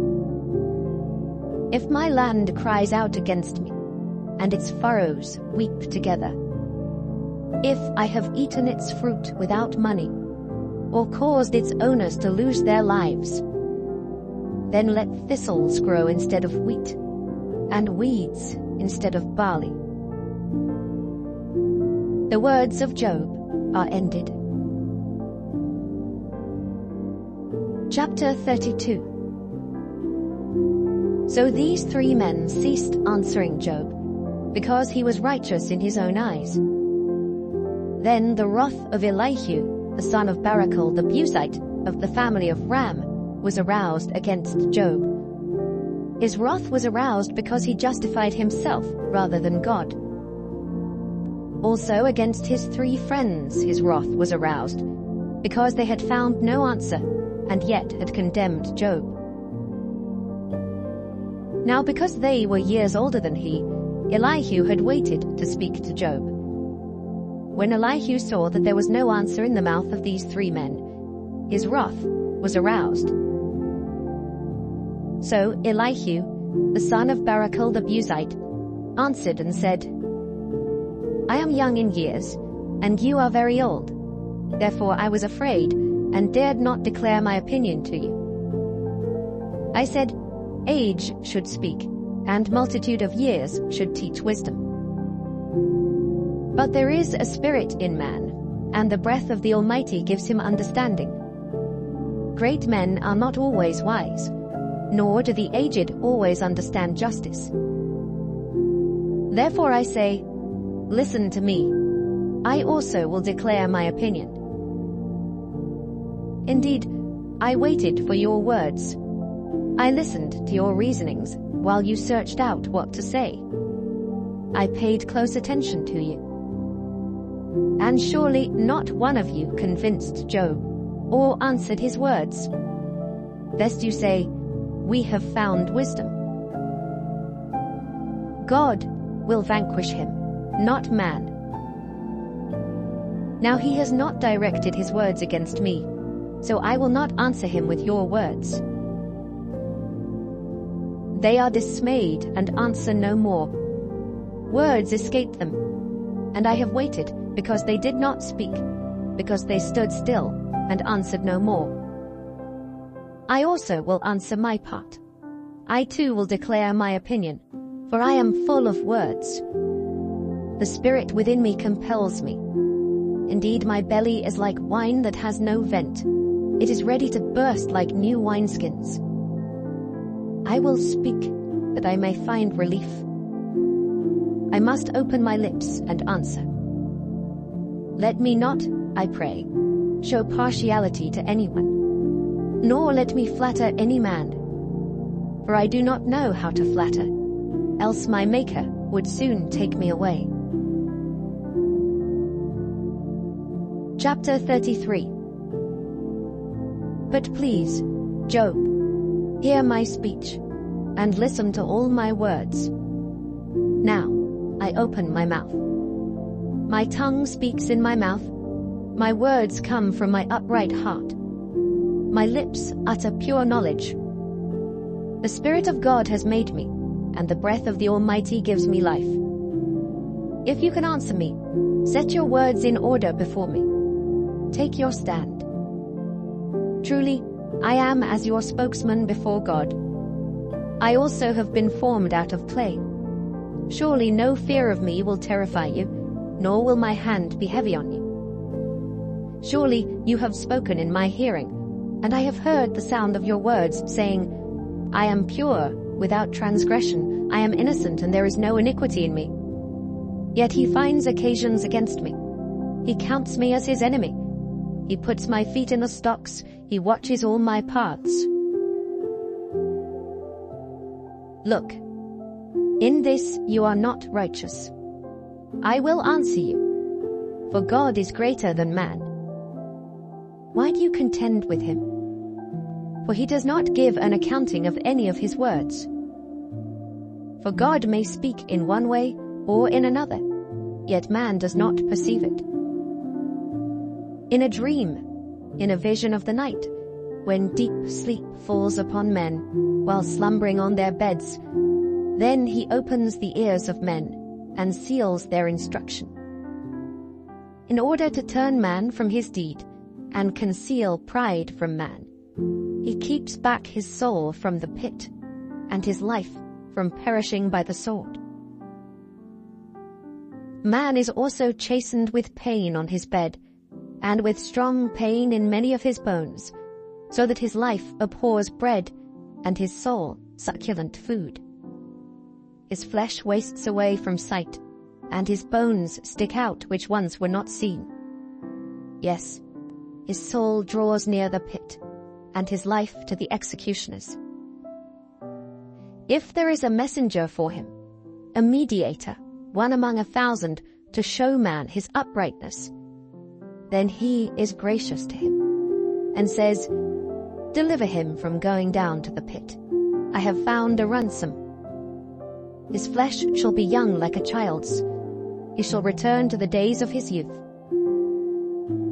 He shall pray to God, and he will delight in him. He shall see his face with joy, for he restores to man his righteousness. Then he looks at men and says, I have sinned and perverted what was right, and it did not profit me. He will redeem his soul from going down to the pit, and his life shall see the light.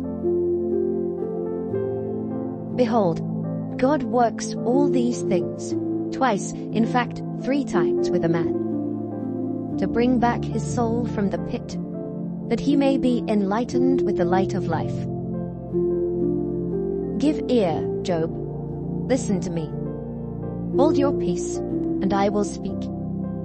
If you have anything to say, answer me. Speak, for I desire to justify you. If not, listen to me. Hold your peace, and I will teach you wisdom. Chapter 34. Elihu further answered, and said, Hear my words, you wise men. Give ear to me, you who have knowledge. For the ear tests words as the palate tastes food. Let us choose justice for ourselves. Let us know among ourselves what is good. For Job has said, I am righteous, but God has taken away my justice. Should I lie concerning my right? My wound is incurable, though I am without transgression. What man is like Job, who drinks scorn like water, who goes in company with the workers of iniquity, and walks with wicked men? For he has said, It profits a man nothing that he should delight in God. Therefore listen to me, you men of understanding. Far be it from God to do wickedness, and from the Almighty to commit iniquity. For he repays man according to his work, and makes man to find a reward according to his way. Surely God will never do wickedly, nor will the Almighty pervert justice. Who gave him charge over the earth, or who appointed him over the whole world? If he should set his heart on it, if he should gather to himself his spirit and his breath, all flesh would perish together, and man would return to dust. If you have understanding, hear this. Listen to the sound of my words. Should one who hates justice govern?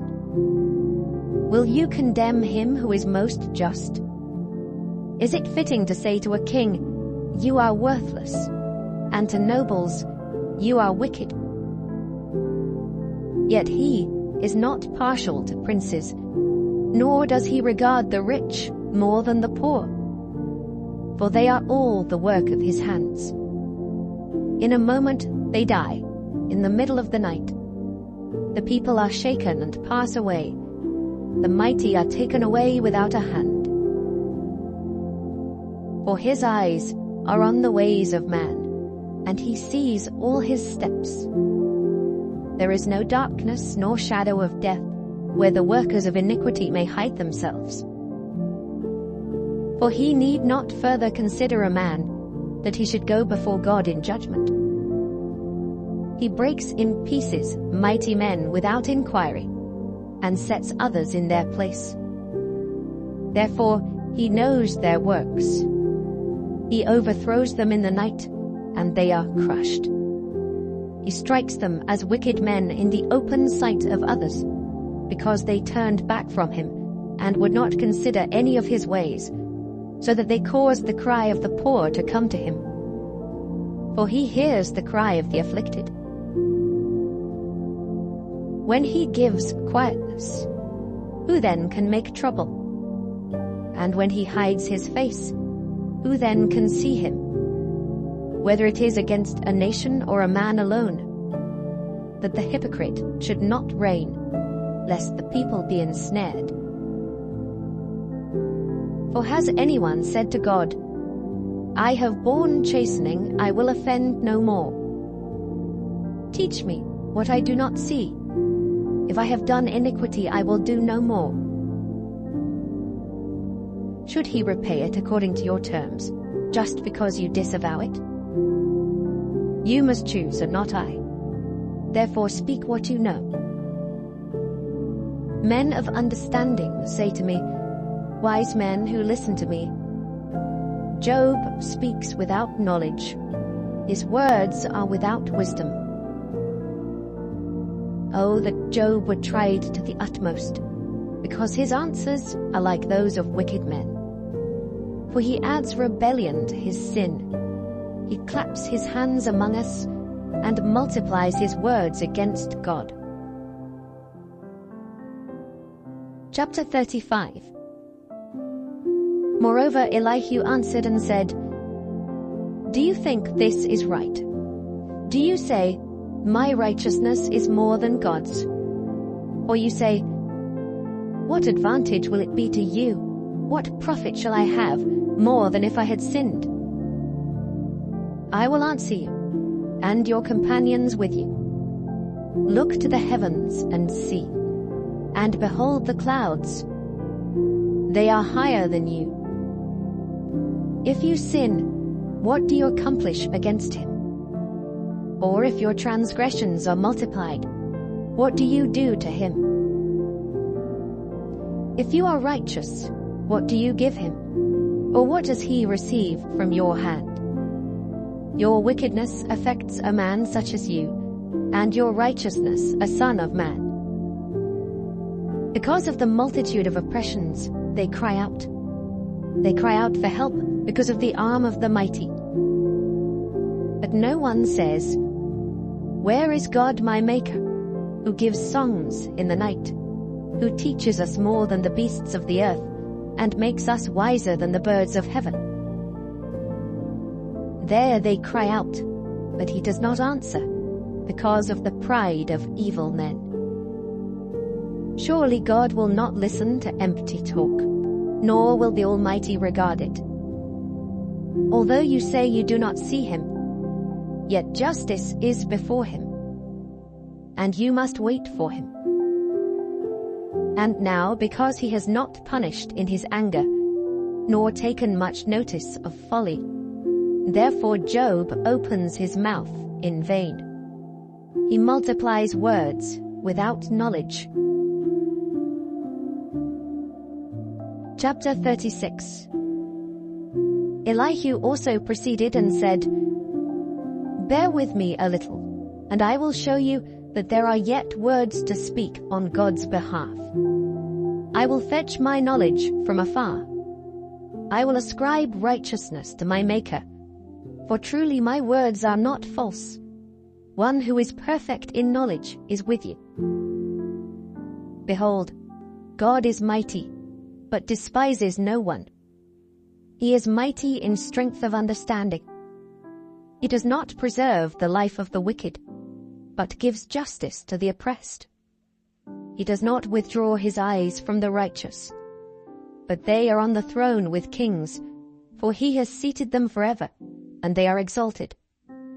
And if they are bound in fetters, held in the cords of affliction, then he tells them their work and their transgressions, that they have acted defiantly. He also opens their ear to instruction, and commands that they turn from iniquity. If they obey and serve him, they shall spend their days in prosperity, and their years in pleasures. But if they do not obey, they shall perish by the sword, and they shall die without knowledge. But the hypocrites in heart store up wrath. They do not cry for help when he binds them. They die in youth, and their life ends among the perverted persons. He delivers the poor in their affliction, and opens their ears in oppression. Indeed, he would have brought you out of dire distress, into a broad place where there is no restraint, and what is set on your table would be full of richness. But you are filled with the judgment due the wicked. Judgment and justice take hold of you. Because there is wrath, beware lest he take you away with one blow. For a large ransom would not help you avoid it. Will your riches or all the mighty forces keep you from distress? Do not desire the night when people are cut off in their place. Take heed, do not turn to iniquity, for you have chosen this rather than affliction, Behold, God is exalted by his power. Who teaches like him? Who has assigned him his way? Or who has said, "You have done wrong"? Remember to magnify his work, of which men have sung. Everyone has seen it. Man looks on it from afar. Behold, God is great, and we do not know him, nor can the number of his years be discovered. For he draws up drops of water, which distill as rain from the mist, which the clouds drop down and pour abundantly on man. Indeed, can anyone understand the spreading of clouds, the thunder from his canopy? Look, he scatters his light upon it, and covers the depths of the sea. For by these he judges the peoples. He gives food in abundance. He covers his hands with lightning, and commands it to strike. His thunder declares it, the cattle also, concerning the rising storm. Chapter 37. At this also my heart trembles, and leaps from its place. Hear attentively the thunder of his voice, and the rumbling that comes from his mouth. He sends it forth under the whole heaven, his lightning to the ends of the earth. After it, a voice roars. He thunders with his majestic voice, and he does not restrain them when his voice is heard. God thunders marvelously with his voice. He does great things which we cannot comprehend. For he says to the snow, "Fall on the earth," likewise to the gentle rain, and the heavy rain of his strength. He seals the hand of every man, that all men may know his work. The beasts go into dens, and remain in their lairs. From the chamber of the south comes the whirlwind, and cold from the scattering winds of the north.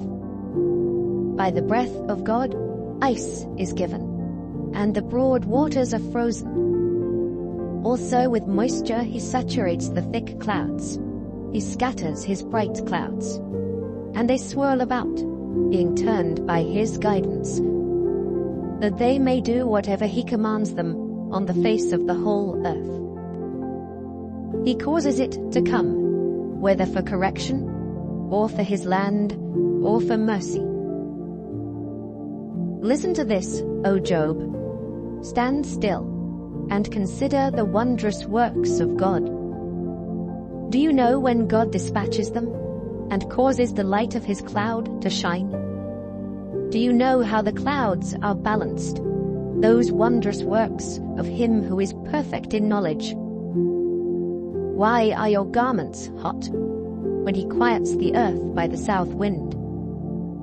With him have you spread out the skies, strong as a cast metal mirror. Teach us what we should say to him, for we can prepare nothing because of the darkness.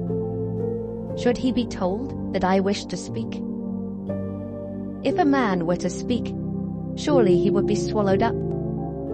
Even now, men cannot look at the light when it is bright in the skies, when the wind has passed and cleared them.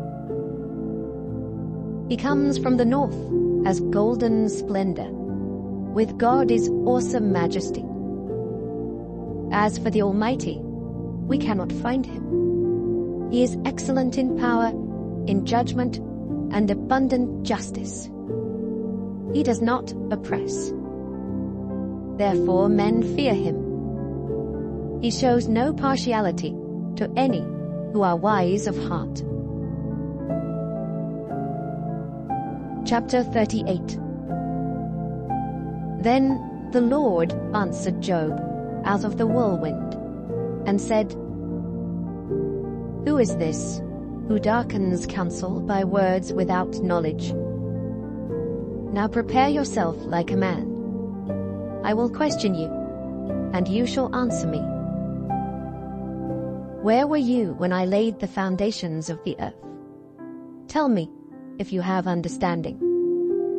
Who determined its measurements? Surely you know.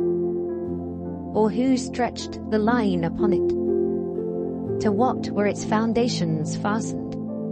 Or who laid its cornerstone, when the morning stars sang together, and all the sons of God shouted for joy? Or who shut in the sea with doors, when it burst forth and issued from the womb? When I made the clouds its garment, and thick darkness its swaddling band?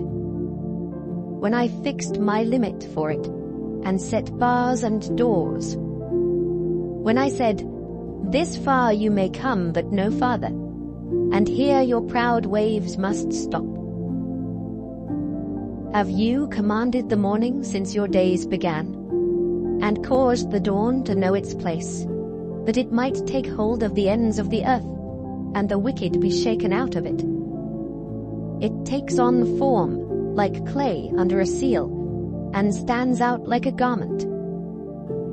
From the wicked their light is withheld, and the upraised arm is broken. Have you entered the springs of the sea? Or have you walked in search of the depths? Have the gates of death been revealed to you? Or have you seen the doors of the shadow of death? Have you comprehended the breadth of the earth? Tell me, if you know all this. Where is the way to the dwelling of light? And darkness, where is its place, that you may take it to its territory, that you may know the paths to its home? Do you know it because you were born then, or because the number of your days is great? Have you entered the treasury of snow, or have you seen the treasury of hail, which I have reserved for the time of trouble, for the day of battle and war? By what way is light diffused, or the east wind scattered over the earth? Who has divided a channel for the overflowing water, or a path for the thunderbolt, to cause it to rain on a land where there is no one, a wilderness in which there is no man? To satisfy the desolate waste, and cause to spring forth the growth of tender grass?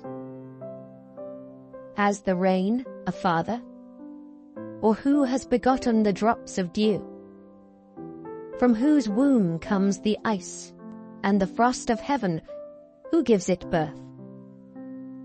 The waters harden like stone, and the surface of the deep is frozen. Can you bind the cluster of the Pleiades, or loose the belt of Orion? Can you bring out Mazzaroth in its season, or can you guide the great bear with its cubs? Do you know the ordinances of the heavens? Can you set their dominion over the earth? Can you lift up your voice to the clouds, that an abundance of water may cover you? Can you send out lightnings, that they may go and say to you, "Here we are"? Who has put wisdom in the mind? Or who has given understanding to the heart? Who can number the clouds by wisdom? Or who can pour out the bottles of heaven, when the dust hardens in clumps, and the clods cling together?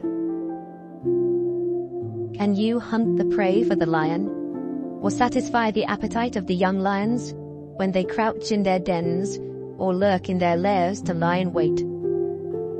Who provides food for the raven, when its young ones cry to God, and wander about for lack of food? Chapter 39. Do you know the time when the wild mountain goats bear young? Or can you mark when the deer gives birth? Can you number the months that they fulfill? Or do you know the time when they bear young? They bow down, they bring forth their young, they deliver their offspring. Their young ones are healthy, they grow strong with grain, they depart and do not return to them. Who set the wild donkey free? Who loosed the bonds of the onager, whose home I have made the wilderness, and the barren land his dwelling?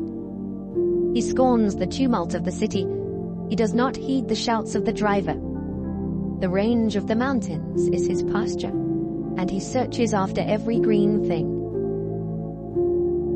Will the wild ox be willing to serve you? Will he bed by your manger? Can you bind the wild ox in the furrow with ropes, or will he plow the valleys behind you? Will you trust him because his strength is great, or will you leave your labor to him? Will you trust him to bring home your grain and gather it to your threshing floor? The wings of the ostrich wave proudly, but are her wings and pinions like the kindly storks? For she leaves her eggs on the ground and warms them in the dust. She forgets that a foot may crush them, or that a wild beast may break them. She treats her young harshly, as though they were not hers. Her labor is in vain without concern, because God deprived her of wisdom, and did not endow her with understanding. When she lifts herself on high, she scorns the horse and its rider. Have you given the horse strength? Have you clothed his neck with thunder? Can you frighten him like a locust? His majestic snorting strikes terror. He paws in the valley and rejoices in his strength. He gallops into the clash of arms. He mocks at fear and is not frightened, nor does he turn back from the sword. The quiver rattles against him, the glittering spear and javelin. He devours the distance with fierceness and rage, nor does he come to a halt because the trumpet has sounded. At the blast of the trumpet he says, "Aha!" He smells the battle from afar, the thunder of captains and shouting. Does the hawk fly by your wisdom and spread its wings toward the south? Does the eagle mount up at your command and make its nest on high? On the rock it dwells and resides, on the crag of the rock and the stronghold. From there it spies out the prey. Its eyes observe from afar. Its young ones suck up blood, and where the slain are, there it is. Chapter 40. Moreover, the Lord answered Job and said, Shall the one who contends with the Almighty correct him? He who rebukes God, let him answer it. Then Job answered the Lord and said, Behold, I am vile. What shall I answer you? I lay my hand over my mouth. Once I have spoken, but I will not answer. Yes, twice, but I will proceed no further. Then the Lord answered Job out of the whirlwind and said, Now prepare yourself like a man. I will question you, and you shall answer me. Would you indeed annul my judgment? Would you condemn me that you may be justified? Have you an arm like God, or can you thunder with a voice like his? Then adorn yourself with majesty and splendor, and array yourself with glory and beauty. Disperse the rage of your wrath. Look on everyone who is proud and humble him. Look on everyone who is proud and bring him low. Tread down the wicked in their place. Hide them in the dust together.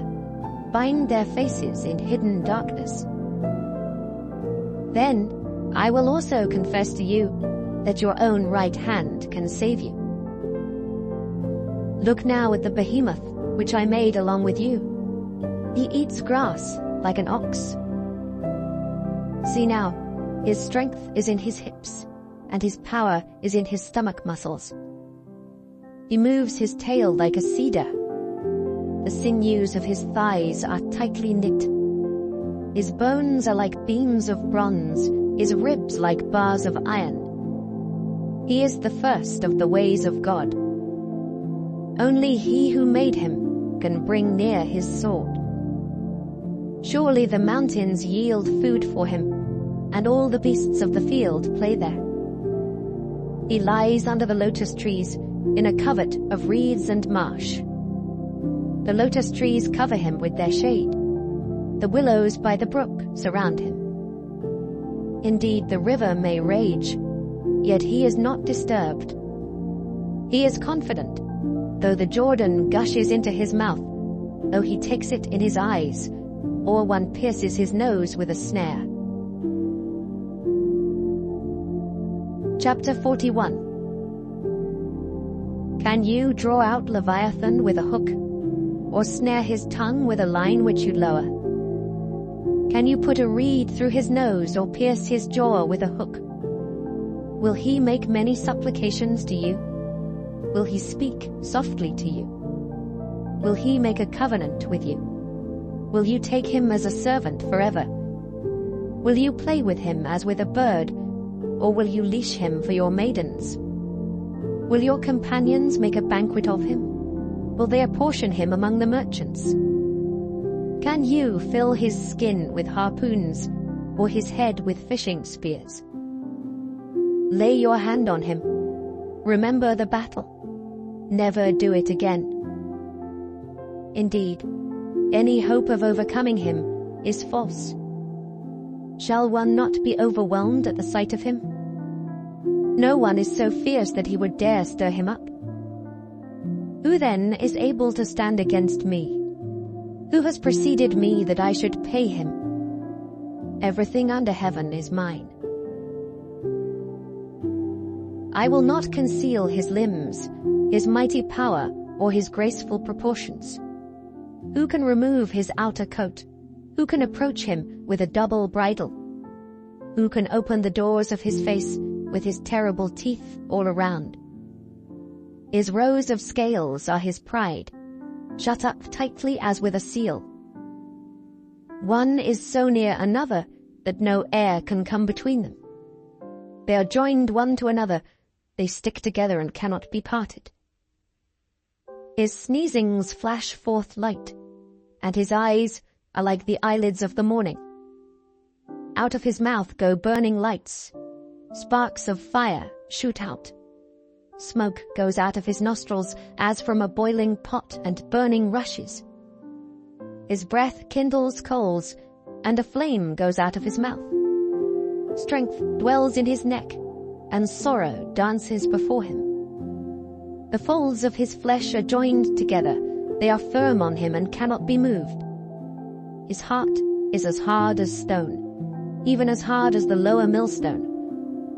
When he raises himself up, the mighty are afraid. Because of his crashings they are beside themselves. Though the sword reaches him, it cannot avail, nor does spear, dart, or javelin. He regards iron as straw, and bronze as rotten wood. The arrow cannot make him flee. Sling stones become like stubble to him. Darts are regarded as straw. He laughs at the threat of javelins. His undersides are like sharp potsherds. He spreads pointed marks in the mire. He makes the deep boil like a pot. He makes the sea like a pot of ointment. He leaves a shining wake behind him. One would think the deep had white hair. On earth there is nothing like him, which is made without fear. He beholds every high thing. He is king over all the children of Pra. Chapter 42. Then Job answered the Lord and said, I know that you can do everything, and that no purpose of yours can be withheld from you. You asked, who is this who hides counsel without knowledge? Therefore, I have uttered what I did not understand, things too wonderful for me, which I did not know. Listen, please, and let me speak. You said, I will question you, and you shall answer me. I have heard of you by the hearing of the ear, but now my eye sees you. Therefore, I abhor myself, and repent in dust and ashes. And so it was, after the Lord had spoken these words to Job, that the Lord said to Eliphaz the Temanite, My wrath is aroused against you and your two friends, For you have not spoken of me what is right, as my servant Job has. Now therefore, take for yourselves 7 bulls and 7 rams. Go to my servant Job, and offer up for yourselves a burnt offering, and my servant Job shall pray for you. For I will accept him, lest I deal with you according to your folly, because you have not spoken of me what is right, as my servant Job has. So Eliphaz the Temanite, and Bildad the Shuhite, and Zophar the Naamathite went and did as the Lord commanded them. For the Lord had accepted Job. And the Lord restored Job's losses when he prayed for his friends. Indeed, the Lord gave Job twice as much as he had before. Then all his brothers, all his sisters, and all those who had been his acquaintances before came to him and ate food with him in his house. And they consoled him and comforted him for all the adversity that the Lord had brought upon him. Each one gave him a piece of silver, and each a ring of gold. Now the Lord blessed the latter days of Job more than his beginning. For he had 14,000 sheep, 6,000 camels, 1,000 yoke of oxen, and 1,000 female donkeys. He also had 7 sons and 3 daughters. And he called the name of the first Jemimah, the name of the second Keziah, and the name of the third Keren-Happuch. In all the land were found no women so beautiful as the daughters of Job, and their father gave them an inheritance among their brothers. After this, Job lived 140 years, and saw his children and grandchildren for 4 generations. So Job died, old and full of days.